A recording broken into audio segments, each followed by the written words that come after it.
3 hours tonight, yeah, Peter? 3.5. Okay, no, don't get anxious. I'm kidding. We're going to talk about anxiety tonight. That's why you said that, eh? I'm sorry? That's why you said that. That's right. To set the pace. That's just to set the pace, exactly. I learned a new tool. I shouldn't tell you, I think, because it's a secret of great speakers. It's called Copilot in PowerPoint. If you guys ever seen me talk before, it's usually just white letters and a blue background. I cannot take any credit for the pretty slides because the computer helped me. Before it was just for just for the white letters, message, right? Just for the message, that's right. And like I usually say, I can't take credit for the message either because it's not my content. It's from a book called Existential Conflicts, written by Divaldo Franco. The Spiritist author is Joanna DeAngelis. How many of you have read Joanna before? Is it easy reading? No. It's not easy at all. It reminds me of books I read in graduate school. You have to read the same page 20 times, and maybe you get it. For me, it's very hard to read her. But ultimately, she takes us from a definition of the problem, causes, the impact on daily living, right? The symptoms, right? The impact. And then ultimately, she provides treatment advice on everything in this book. This is just one chapter. There's many, many different topics in this book, but anxiety is the one we're going to cover tonight. So let's see if I can use the computer. Oh, nope. There we go. That's the definition of anxiety. Does that surprise anybody? Excessive worry and fear. It impacts our body, impacts our mind, impacts our spirit. And that's not my thought. That's science, right? We know that stress, anxiety, worry can impact all three parts of our well-being. There's many different definitions of anxiety, but I feel like this is the right one for us tonight. Excessive worry and fear. How many of you never had anxiety in your life? Never? Everybody has. Okay, good. That's what I wanted to hear, right? We all get anxious. We're on the wrong planet. We all get anxious at times. And what we'll talk about later, Joanna is very clear on this. Anxiety, it's in and of itself, right, is to be expected. Anticipation of things to come, uncertainty. It's not so much thinking about the future, it's the torment we put ourselves through and the progressive nature of those things. So anxiety in and of itself, awaiting a future event, isn't necessarily bad, but when it gets excessive, it can impact every part of us. Make sense? All right. As you know, Spiritism covers every facet of life, right? And it dives into the permanence of the spirit, the eternal spirit. Through our learnings here, we learn how to deal with these things, right? And this book, that's the cover of Existential Conflicts. This book talks about many things that you could dive into any one of these books and learn about in a broader sense. This really dives into specifics. It's like, how many of you ever used a shotgun, right? It spreads out the ammunition, right? That's what I think of these books. It covers everything in a broad sense in a lot of ways. This is like a rifle, right? It dives into the exact issue in a lot of detail in a few pages. It's very cool. And as we put all this together, and the reason it's important to talk about these things in detail is because of this, right? We have seen this before in different forms, but essentially, you, me, every living creature, right, was created by God, simple and lacking knowledge, with no experience, right? Our first life. Down in the bottom left of this graph, right? Simple, lacking knowledge. Christ himself, right? Created simple and lacking knowledge, right? Every spirit evolves over time. The more we suffer, the more mistakes we make, the less we receive the moral principles, the less we evolve, the more slowly we evolve, the longer it takes and the more pain and suffering is involved. Ultimately, we are all destined to become pure spirits. That Christ-like perfection. If we're living on earth, we're in the bottom third of this graph. We're an imperfect spirit. Exactly where we belong, right? We're here in a planet of similar evolved spirits working together, causing each other grief, loving each other, interacting with each other, all as a result of that, we grow and we evolve, and little by little, as we become more attracted to or guided by love as opposed to, I like to say, if we're guided primarily by things that please our senses, right? Or my eyes, my taste, my touch, my ego, right? I'm going to stay down in this bottom quadrant longer. As I become more driven by love and that Christ-like purity, I'm going to evolve and get closer and closer to the pinnacle of that evolution. Make sense? Easy, right? We can all go home, right? Don't have to talk anymore, right? The other 3 hours. The other 3 hours, we're going to eat. There's food, right? But that's a simple graphical representation of a very difficult and long life of the Spirit, right? This doesn't happen overnight. I also think that this explains life in so many ways. How many of you know somebody that just seems like they're always in trouble? Like a gray cloud is over their head, right? We all know people like that, right? And what do we say? Well, life just isn't fair. That guy's got bad luck, or, I can't believe it, Or babies die young. People die of accidents or get diseases, in their early ages, or they suffer more than what seems fair. I believe this simple graph and the law of reincarnation truly explains that life is fair, right? We all wind up here by cause and effect, where we put ourselves, one life after the other. And ultimately, like always you do, right? The reading today totally spills the beans, right, on the talk. As Peter explained, what we harvest today is what we sowed lifetimes ago. So wherever we are on this graph, or wherever we are in this life, is exactly where we belong. Does that seem harsh or cold, or does that seem fair? To me, it seems fair. What's that? Cause and effect, yes, exactly.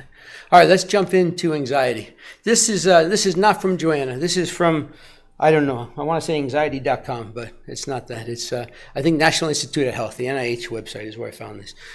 It says that just over 19% of adults have had anxiety in the last 12 months, some type of anxiety disorder. That's 1 out of 5 people. That's a lot, right? 31% of U.S. adults will experience an anxiety disorder at some point in their life. So 1 out of 3 of us almost will have some type of anxiety disorder in the course of our lifetime. I'd say that surprised me. That seems staggering. But as you read more and you think about it, it makes sense, right? The world today, there's a lot going on, and we can't escape it. Right, we carry this phone around, right? Where the news cycle is 30 seconds now, not 24 hours, right? We're always bombarded with messages, alerts, this happened, that happened. And I've yet to find a station that's 24 hours of good news. Has anybody found one yet? Wouldn't that be nice? I think we need to start an app like that, right?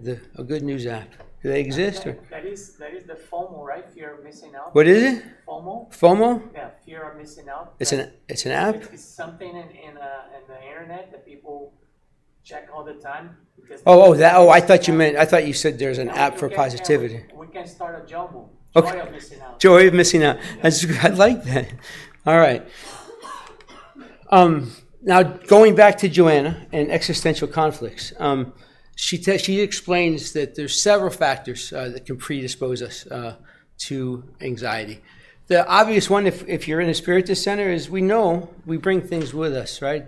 With our spirit from life to life. So there's issues that have happened in the past that follow us, that stay with us, that we have to deal with. These can lead to a fear of strangers, a fear of non-family members, fear when you're separated from your kids, right? Or I'm sorry, when the kids are separated from the parents, they're isolated. All of these things can predispose us to anxiety. And she goes on to explain that this issue with the patient, right, especially the younger ones, right, there's excessive fear without knowing the reason. They can't explain it. They can't explain why they're scared or why they have this phobia or why they don't want to be alone. It's not rational, right?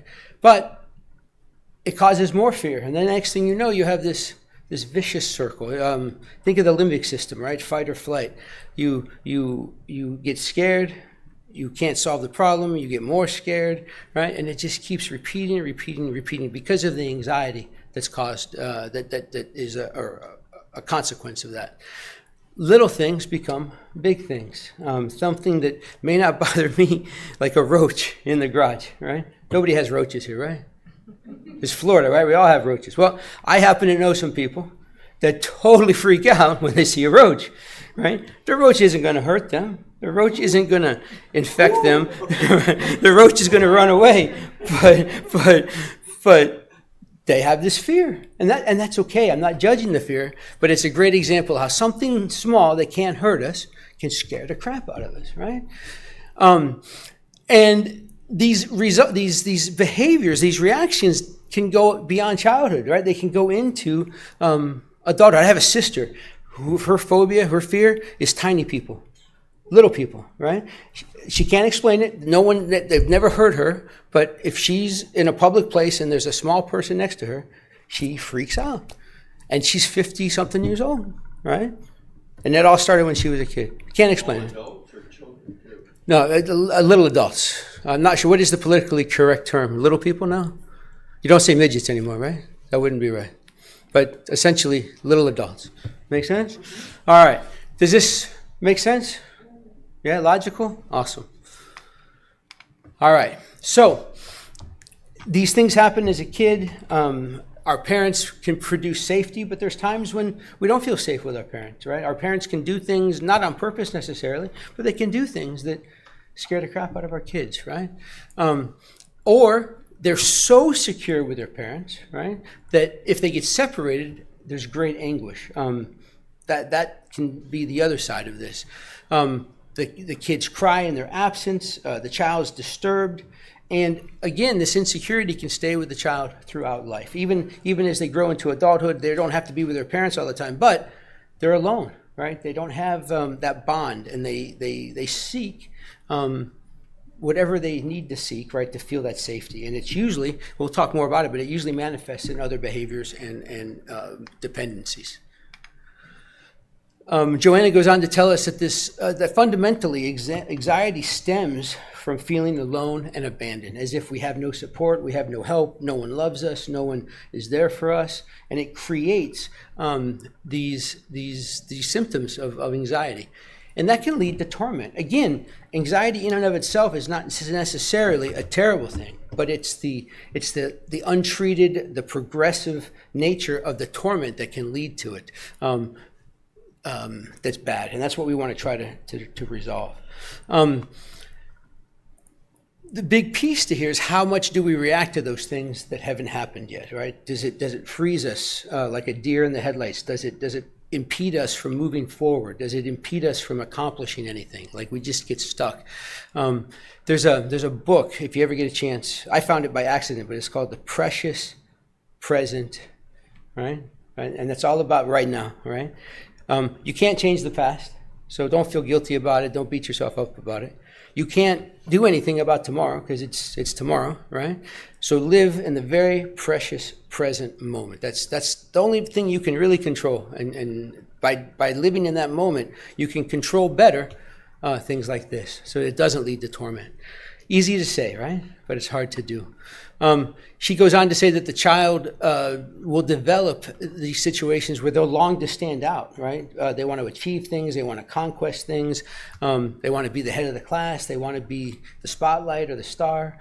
And that is simply an escape from the conflict of being alone, to cover it up.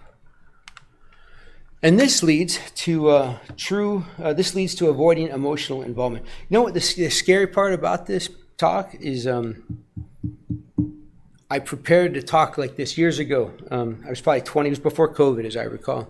And as I'm doing this topic now, and I'm putting these slides together, it's like, oh my God, this is me, right? I remember being this person in the past. So the reason I share that with you is all of these symptoms, right, lead to avoiding true emotional connection. You become insecure. You have a fear of loss. I lost my grandfather when I was really young. It was like I was 5 or 6 years old, and my parents didn't tell me. They didn't want us to be upset. They didn't want us to go to the funeral. And until my 30s, I was totally afraid people dying, afraid of funerals, afraid of things like that. And at some point, this next step happened to me, right? I had this subconscious need, right, for self-realization. And once I made the realization, as Joanna tells us, once we have this ability and we realize the issue, then we can start to fix it. But if we don't have this realization and we don't take the steps to reduce the torment, anxiety just worsens and worsens and worsens, which ultimately creates irrational thought, right? I wouldn't go to cemeteries. I wouldn't go to funerals, right? I didn't want to talk about death, right? I was afraid of dying, right? Totally irrational thought, right? Perceived weaknesses can develop, and then obviously stressful behavior. As a result of some of those issues, other things happen, and we'll talk more about those.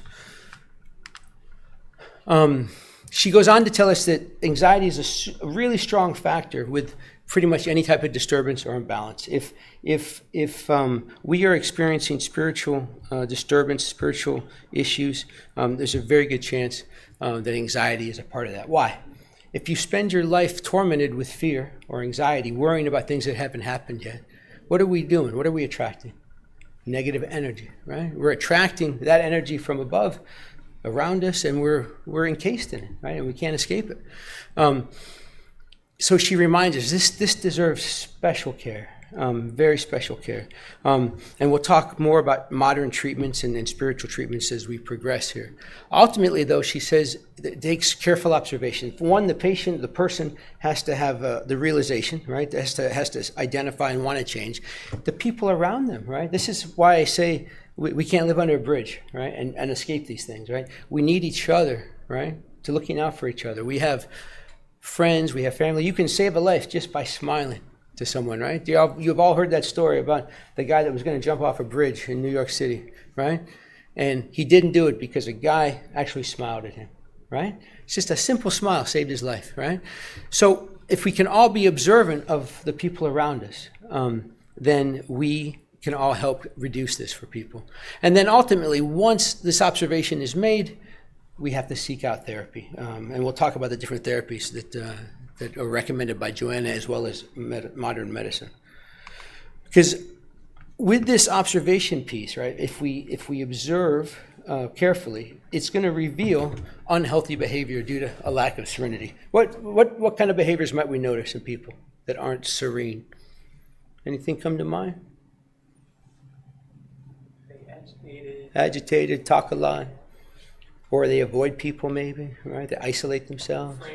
Afraid. Yeah. They wear long black trench coats, right? That's terrible, right? Unhealthy behavior. What are they doing that can help us maybe observe and then try to help those people? A person full of expectations. That was me in my 20s. Remember I told you I lived some of this? Always expected to be first, to be the best, to excel, right? And that whole time I just spun my wheels. It took me 7 years to finish college, right? Because I changed my major every other semester. I had big dreams. I didn't put in things to actions. So I had all these expectations but couldn't put it all together. I don't remember having terribly disturbing ones, but I'm sure there were a few. I won't bore you with the details. It creates imbalanced actions, right? Behaviors, habits, that just, one extreme to the other. And then it can ultimately lead to poor ethical and moral values. We want to catch this earlier in the circle, right? We don't want it to evolve all the way around to that last one or the latter one. So we want to catch this early. As this severity increases, Joanna tells us that there's this strong desire to conquer, right? You want to win, you want to be the best, you want to succeed in your relationships, and you will create these ambitious goals, perhaps too ambitious, right? Unattainable type goals. And you work on those, and then you make your goals even harder. You change your goal midstream. You experience mood shifts, right? You'll go from being very serious to humorous and back and forth, right? It can be very strong shifts. And these folks typically create a need for constant activity. They're always busy. They're always got to be doing something. They don't know how to relax, right? They don't know how to just sit in their own skin. and then switching quickly to uneasiness, right? And ultimately, that's going to lead to a crash. She also goes on to say that the more dissatisfied the person comes with this circle, right? This never-ending circle, this vicious circle of ups and downs, it just makes it worse. The more they want to accomplish, they're going to jump from thing to thing, goal to goal, usually without planning, and usually with things that are way out of reach. And this then creates a very demanding and aggressive behavior. And by that I mean they want their way, right? They have this goal, they have this need to achieve it at any cost, and they will just become aggressive in their behavior. And ultimately, that's going to lead to tumultuous relationships. It's going to lead to hurting people, if not physically, emotionally. It makes it really hard to live a normal life. Because ultimately, they're going to impose their will on other people.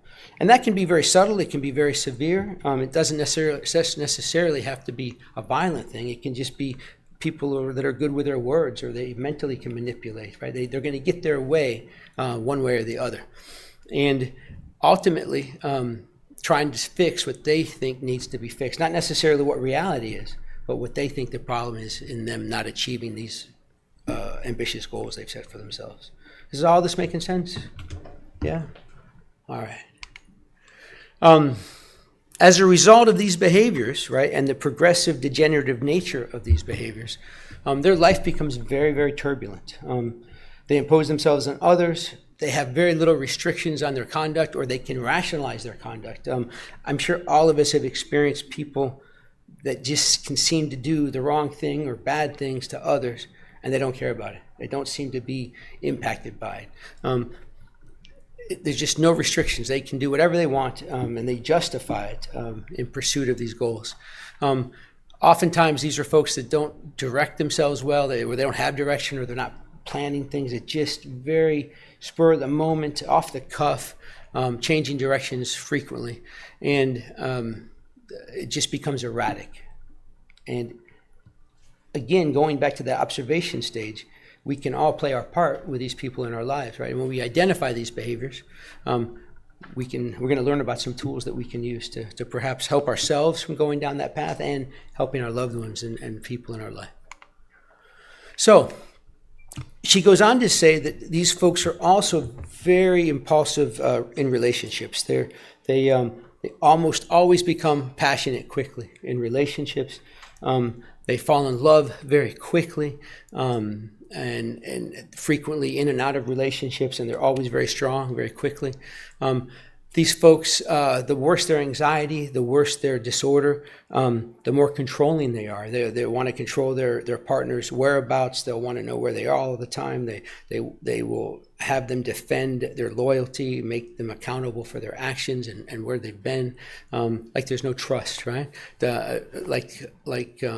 That's next to last one, right? Demanding partners to prove their fidelity. They're always accusatory.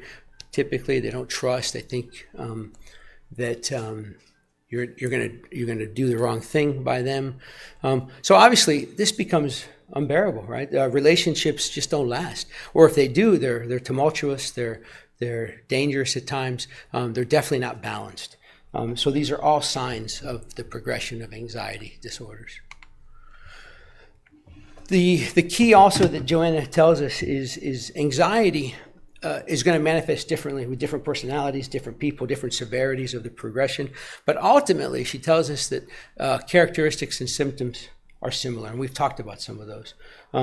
Peter, you told us, right? You told us this one. They're stressed very, very easily, and it becomes obvious that they're stressed. And this is primarily due to a lack of self-confidence and harmony. They lack harmony within themselves. They lack confidence as well. And typically, these folks suffer from depressive disorders, whether they're diagnosed or undiagnosed. Typically, these symptoms progress. There's some type of underlying depressive disorder involved. I'm not a psychologist or a psychiatrist, so this is all Joanna, okay? Oh, thank you. I appreciate that. Wait, what'd you say? What? That was nice. Thank you, Walden. So anxious individuals, as we talked about, are very common, right? We found national statistics, 1 out of 20 within the last year, 1 out of 3 almost within their lifetime are going to have an anxious disorder of some kind. The issue becomes is many of us, myself included, we refuse to recognize this disturbance that torments them. I spent my 20s in one of those vicious circles, and I didn't know it. I didn't realize it, right? I was busy. I was studying. I was on a career path. I was jumping from thing to thing, right? To me, it's just normal. That's what you do. So when you don't recognize it, what happens? It gets worse, right? You can't fix it if you don't recognize it.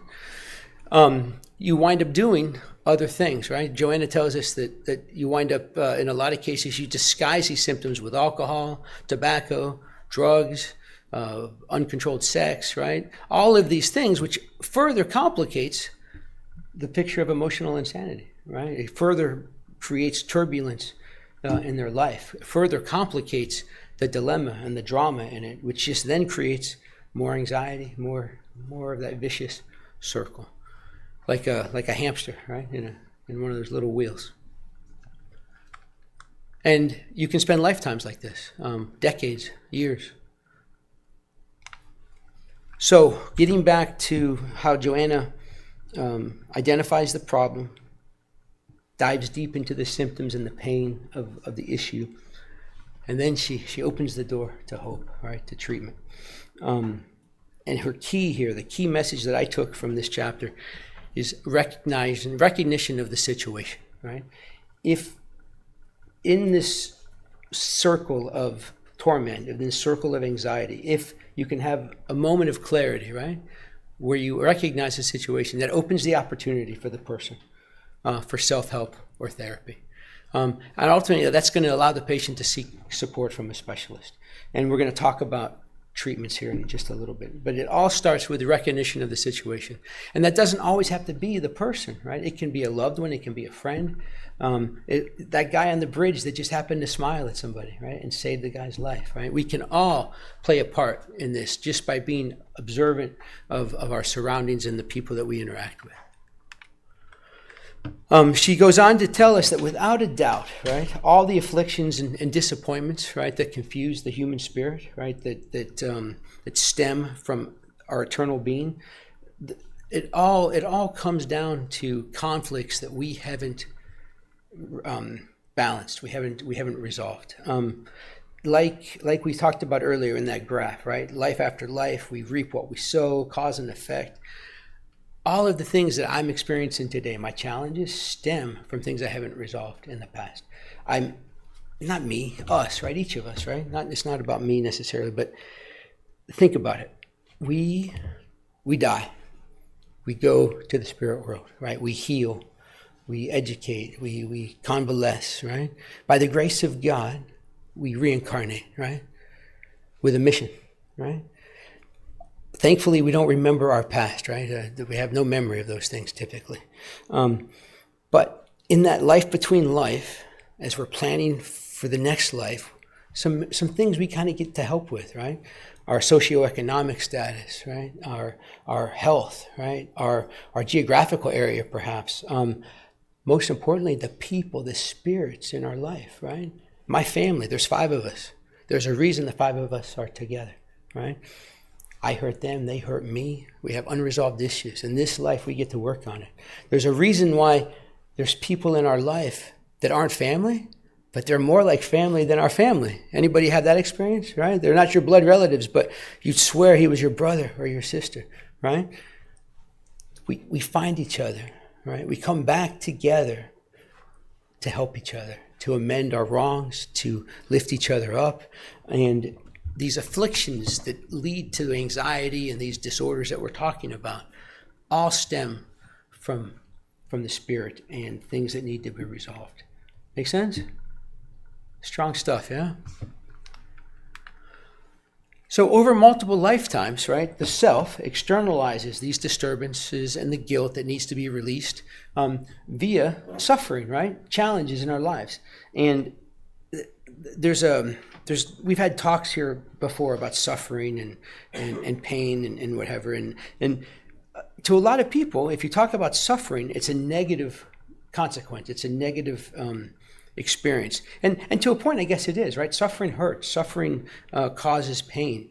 But ultimately, what Joanna tells us here is if we don't go through this suffering, if we don't release it, you see the last three words in there, the self becomes disturbed, restless, and anxious.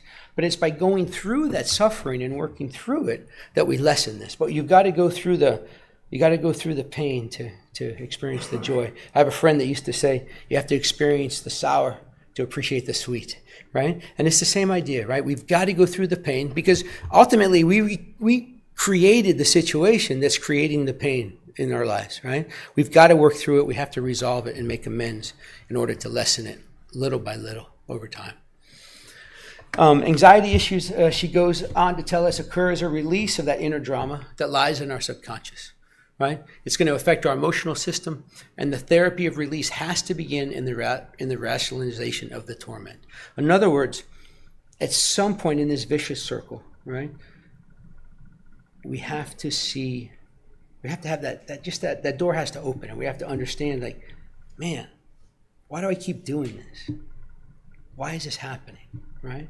And ultimately, take that opportunity to understand it just a little bit, and then we can start taking the steps to reduce it more and more. But ultimately, she says, reflection leads or aids into optimism, right? Being optimistic when you're down and out is really hard, right? When the glass is half empty all the time, or the world is gray all the time, it's hard to be optimistic. But ultimately, this slow process, right, doesn't happen quickly, but this slow process, just that with that one instance of rationalization, of realization, and of observation, if we can just take that slowly by slowly, we're going to develop patience, right? And that's going to lead to balance. And then that's going to result in a pathway to resolution. And this is where Joanna works into the cure, right? The medicine. And this is where it leads to easier reading for me because she gives us a solution. She tells us to devote time, right? What's it say here? Uplifting, reading, right? We have a bookstore out there. We have a library. You can borrow books. You don't even have to buy them. And most of these Spiritist books, you can get PDFs online, if not for free, very inexpensively, right? Uplifting readings that encourage mental and emotional renewal. I start my day now for the last couple of years just reading a page or two of an uplifting book. And the days I don't do that, my day's harder. I can actually feel it. It's like, man, I didn't read this morning, right?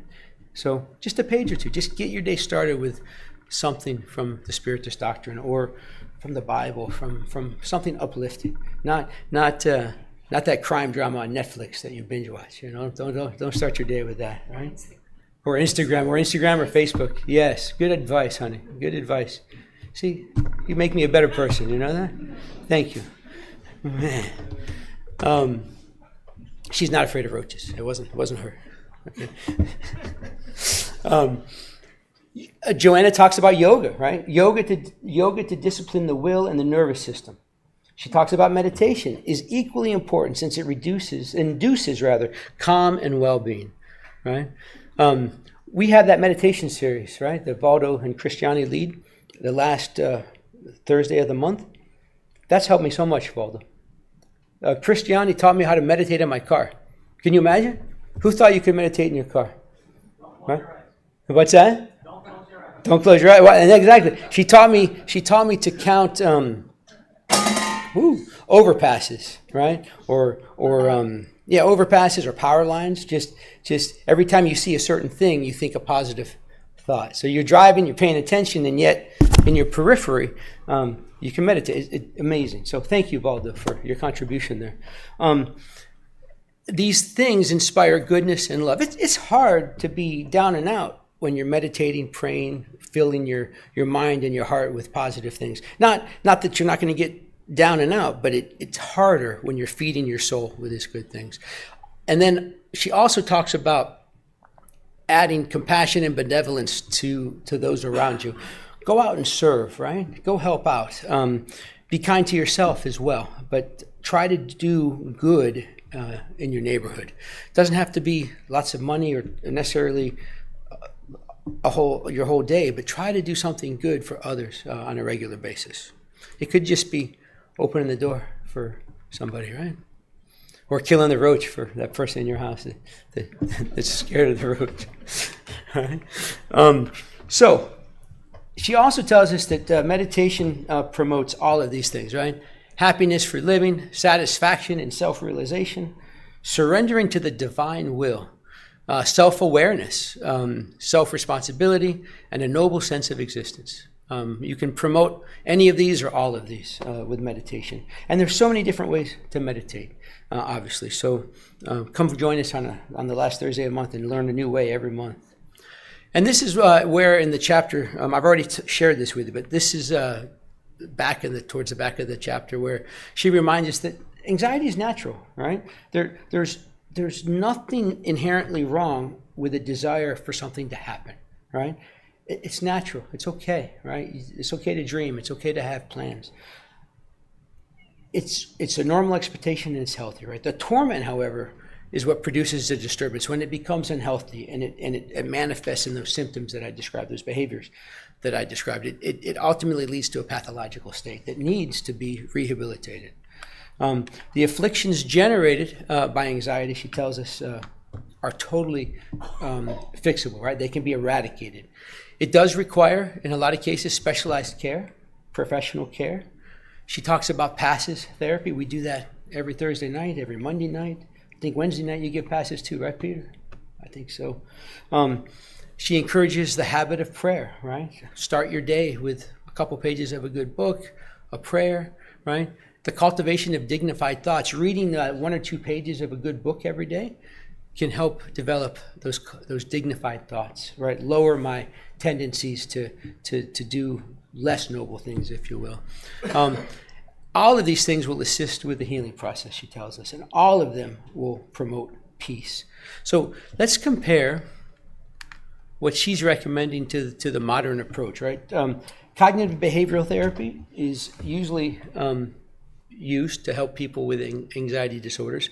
That's described by Joanne. In Joanna's toolbox, that would be called the self-awareness and moral renewal, okay? Mindfulness and relaxation, right? Joanna's toolbox, that's prayer and meditation. There's correlations here. These are modern day approaches that doctors and psychologists use, and showing us what Joanne is using as the same idea, right? Exercise and lifestyle, right? I don't know about you guys, but man, if I'm in a bad mood and I jump on a treadmill or I go for a walk or lift some weights, it's great for my mood, right? So discipline and self-mastery was what Joanna would call this. Therapy and support groups, right? That's where the service and the charity and the Spiritist community comes in. We have, what's it called, Peter, on Wednesdays? Is it fraternal? Thank you. Right, we have that every Wednesday night. We've got our meetings on Monday night. We have our meetings on Thursday, right? Classes on Tuesday. All kinds of opportunities to get involved with people that are going through life just like you are and connect. And then existential therapy, right? Finding meaning in life. And that's where Spiritism comes in, right? With the reincarnation perspective. I can't escape my actions. There's no getting away from my choices, right? Either I'm going to deal with them in this life or I'm going to deal with them down the road, right? I've got to find the meaning. I've got to be observant of the symptoms and then take steps to resolve them. Find meaning in this life and what it's all about. And then obviously the connection here, right, of all these different therapies, whether it's Joanna's toolbox or modern medicine's toolbox. It's all about reprogramming harmful patterns, right, making them less harmful. Cultivating inner calm and presence, caring for your body supports the spirit's balance. Healing through connection and reducing anxiety by reframing suffering as purposeful. And that's a hard concept. I mean, it's hard to look at pain and suffering as a good thing or as a positive thing. But I work with people with hearing problems and dizziness and tinnitus, right? You know what tinnitus is? A noise in your head, right? You guys ever heard of phantom limb syndrome? Somebody's missing an arm, right? but they still feel pain in their arm. That's because there's a nerve and the brain's looking for input. Tinnitus is the same thing, except the damage is up here in the inner ear. The brain doesn't get certain sounds, and it makes this phantom sound. Would you believe that half the battle with helping people with tinnitus is just changing the way they perceive it? Taking a negative perception of the event and turning it into a neutral or a positive. So we use cognitive behavioral therapy or sound therapy in combination. And my point to that is if we can reframe our suffering, no matter what it is, as a positive event, like God, my wife, for example, sorry to put you on the spot.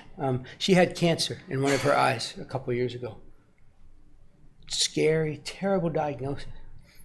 This woman thanked God for her cancer. She thanked God for her cancer to get through it, right? So strong, amazing to me.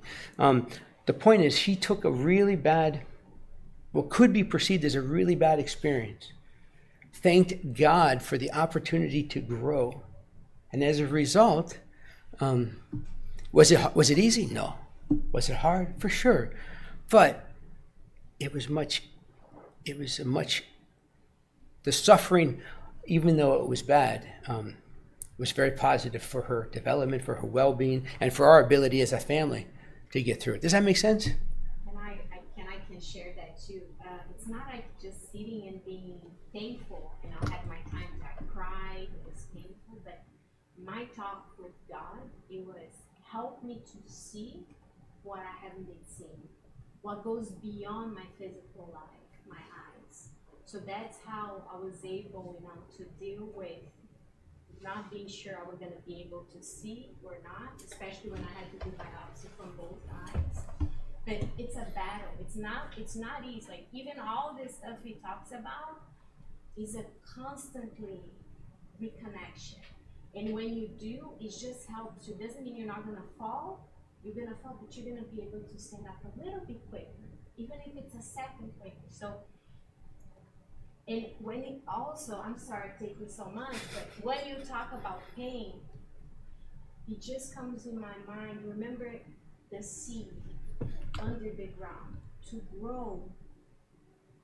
It has to be in the darkness and to search the light and get that strength. So I think when we see pain as this opportunity for us to grow, so what is there for us will help us to change the perspective of any pain we may be going through, because all of us go through that. When are you going to start speaking on Thursday night? You're doing great.